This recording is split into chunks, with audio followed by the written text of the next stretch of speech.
अखिल भारतीय हिंदू महासभा द्वारा समय समय पर पब्लिक हित में काफ़ी मुद्दे उठाए गए और हर मुद्दा जीता। इसी सिलसिले में कल हमारे अखिल भारतीय हिंदू महासभा के जिला अध्यक्ष और उनकी कमेटी ने एक ज्ञापन सिटी मजिस्ट्रेट को मुख्यमंत्री के लिए दिया गया, जिसमें पंडित पंकज शर्मा द्वारा एक मांग उठाई गई, जिसमें उस मांग को पब्लिक हित के द्वारा देखा जाए तो वो सही थी। आइए पंडित पंकज शर्मा जी से इस बारे में जानते हैं। पंकज श्री राम भाई साहब, मैं पंकज शर्मा जिलाध्यक्ष हिंदू महासभा से पीलीभीत से। 2 दिन पहले एक मंत्री जी की सोशल साइट से एक पोस्ट पड़ी कि रोडवेज जो बस स्टैंड है वो द्यूनी केसरपुर में बनाया जा रहा है, जिसको राज्यपाल ने संस्तुति प्रदान कर दी है। जब ये पढ़ा तो हम लोग एकदम क्षुब्ध हो गए कि ये क्या हुआ, क्योंकि जो रोडवेज बस है उसका जो मामला चल रहा था बनने का, वो आसाम चौराहे पे बनना था, तय था, लेकिन वो एकदम निगलेक्ट हो गया। अब द्यूनी केसरपुर का नाम आ गया। इसको लेके मंत्री जी को फ़ोन किया गया, उन्होंने बताया कि वो तो प्रस्ताव पास हो गया है। अब आप ये बताइए कि पीलीभीत के जो पब्लिक है, शहर की पब्लिक है, वो पहले 8 किलोमीटर उल्टा जाएगी बरेली जाने के लिए, पूरनपुर जाने के लिए, बीसलपुर जाने के लिए, शाहजहाँपुर जाने के लिए, टनकपुर जाने के लिए, उसके बाद वो इस तरफ आएगी। कितनी असुविधा हमारे महिलाओं को, बच्चों को होगी, ये पब्लिक जानती है। आपने अपने द्वारा बैठ के इसका प्रस्ताव पास करवा लिया, ना पब्लिक से पूछा कि सुविधा मिलेगी या ये आप सुविधा मिलेगी, कुछ नहीं। पब्लिक की कोई मांग नहीं, पब्लिक का कुछ नहीं, अपनी मनमर्जी से। क्योंकि लोगों ने ये बताया है कि वहाँ पे कुछ नेताओं की ज़मीनें अभी खरीदी गई हैं, उन ज़मीनों के कोई रेट नहीं थे। जब वहाँ पे रोडवेज बन जाएगी तो वो सब लाखों की ज़मीनें करोड़ों में हो जाएंगी। मेन यही कारण है कि रोडवेज वहाँ उठा के उल्टी जगह फेंकी जा रही है। जाना हमें दक्षिण में है, जाना हमें उत्तर में पड़ेगा पहले 8 किलोमीटर। ई रिक्शे वाले अपनी मनमर्जी से पैसे लेंगे, रात बरात कहीं बच्चे प्रताड़ित होंगे, उनके साथ में घटनाएं घट सकती हैं, इसकी जिम्मेदारी कौन लेगा? इसको लेके आज अखिल भारत हिंदू महासभा ने ज्ञापन राज्यपाल महोदय जी को संबोधित करा और अपनी मांग दी है कि ये रोका जाए। और हिंदू महासभा ने रोडवेज के पास में लगभग 15 से 20 बीघा ज़मीन को लेके, जो सरकारी संपत्ति है, उस पर अवैध कब्जा करा हुआ है, उसको लेके ज्ञापन दे चुका है कि रोडवेज जो बनाई जाए वो वहीं के वहीं बना दी जाए। आप पे सरकारी संपत्ति है, लेकिन उस पर आज तक ना जिला प्रशासन ने कोई काम करा। जिला प्रशासन नेताओं के कहने से कार्य कर रही है, वो उसमें संदिग्ध है और उन्हीं की मनमर्जी चल रही है। पब्लिक क्या चाह रही है, एक बार पब्लिक से पूछा भी नहीं जा रहा है। पीलीभीत में ये चल रहा है। इससे पूर्व एक डीएम पुलकित खरे आए थे। यहाँ के जितने पत्रकार थे, पत्रकार यूनियन ने एक ज्ञापन दिया था कि ये सरकारी नजूल की ज़मीन है जिस पे आरा मशीनें लगी हुई हैं। उसके चलते हुए इनका लाइसेंस भी निरस्त किया गया था 2016 में, जो कि आज तक चला आ रहा है।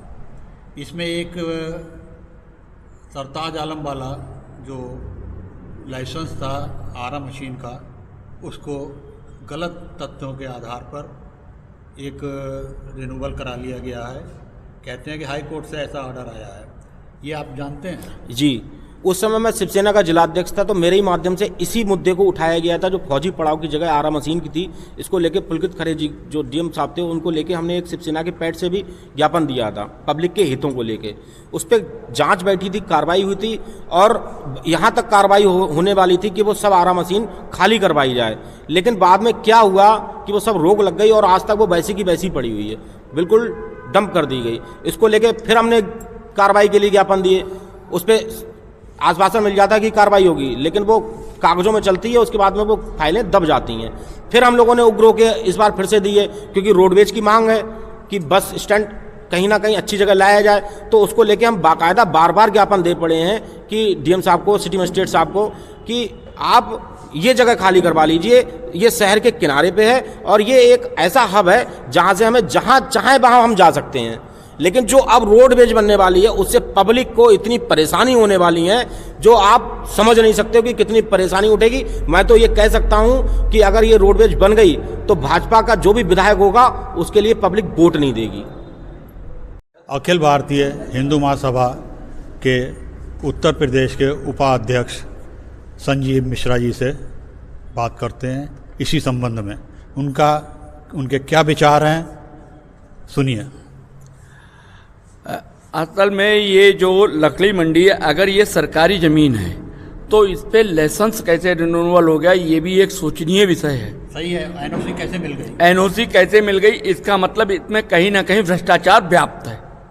तो मेरा कहने का मतलब है, जब अगर सरकारी ज़मीन है तो बस अड्डा यहीं खोल दिया जाए। सरकारी ज़मीन है ऐसा ये आपके लेखपाल ने भी रिपोर्ट दी है, राजस्व विभाग ने में रिपोर्ट गई हुई है, इसको भी हो गया 10 साल और बराबर इस पर ये कार्य हो रहा है। मगर फाइल जैसे कि अभी पंकज शर्मा जी ने बताया कि ये दबा दी जाती है, उसका आपको मालूम ही है, आप बता ही रहे हैं, भ्रष्टाचार के चलते हुए दबा दी जाती है।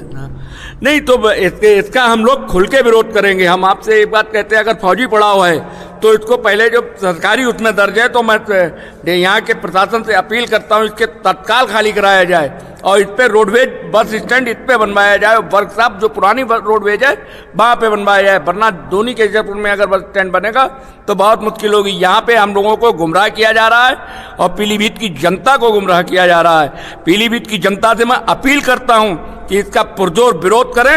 हमारे संग 8 तारीख हम लोग एक धरना प्रदर्शन रखने जा रहे हैं जो पीलीभीत में आपकी पार्किंग नहीं खुली। हम पीलीभीत जनता से अपील करते हैं कि वो 8 तारीख को हमारे संग आए और डीएम कार्यालय पे भूख हड़ताल पे हम बैठेंगे। आप इसमें सरताज भाई का लाइसेंस, मैं प्रशासन से एक बात पूछना चाहता हूं आपके चैनल के माध्यम से, जो आप बता रहे हैं सरताज भाई आरा मशीन वाले, इनका लाइसेंस कैसे रिन्यूअल हो गया, इसका हमको डीएम से जवाब चाहिए। जो भी रिन्यूअल वन विभाग और डीएम जो भी इसमें जिम्मेदार है उससे मुझे जवाब चाहिए कि सरकारी जमीन पे आरा मशीन का लाइसेंस कैसे बन गया। ये जो रोडवेज बस का बस अड्डा पास हुआ है, ये हमारे लिए, हमारी जनता के लिए सबसे कष्टदायक रहेगा। अगर वहाँ रोडवेज बस अड्डा बनता है तो सबसे ज़्यादा जनता को और हम लोग को कितनी परेशानी का सामना करना पड़ेगा ये आने वाला वक्त बताएगा। और हमारी राय में और जनता की भी राय यही है कि ये बस अड्डा वहाँ नहीं बनना चाहिए।